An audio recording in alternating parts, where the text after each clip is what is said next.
શહેરના ભાયલી વિસ્તારના સગીરા સાથે બની દુષ્કર્મની ઘટના. શહેરના ભાયલી વિસ્તારની ઘટના સગીરા સાથે દુષ્કર્મની બની ઘટના શહેર તથા જિલ્લા પોલીસ તપાસ હાથ ધરાઈ. પોલીસ તેમજ FSLની ટીમ પહોંચી ઘટના સ્થળે માર્કિંગ કરી સેમ્પલ લેવાની પ્રક્રિયા હાથ ધરાઈ.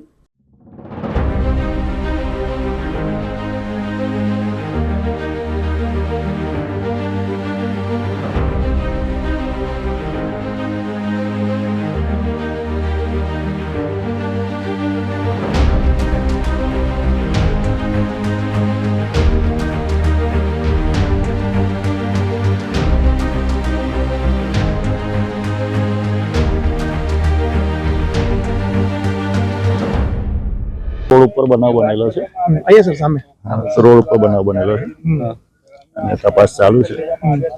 એક તૂટેલા ચશ્મા મળેલા છે, બરાબર ને? બીજી તપાસ ચાલુ છે. શું સર શું ઘટના શું બની છે, શું માહિતી શું મળી છે તમને? હા, એટલે એક બળાત્કાર જેવું થયેલું છે, માહિતી મળે છે. અહીંયા શું પુરવાર પુષ્ટિ કે થઈ છે, ગેંગરેપની કે રેપની? ના, એ હજુ તપાસ ચાલુ છે. એ મેડિકલ થશે ને પછી. FSL શું તપાસ કરી? અહીંયા બનાવ સ્થળે જે કઈ એવિડન્સ હોય તે કલેક્ટ કરી. સેમ્પલ શું કલેક્ટ કર્યા છે? કેટલા સેમ્પલ કલેક્ટ કર્યા છે? હજુ બધું ચાલુ છે. અને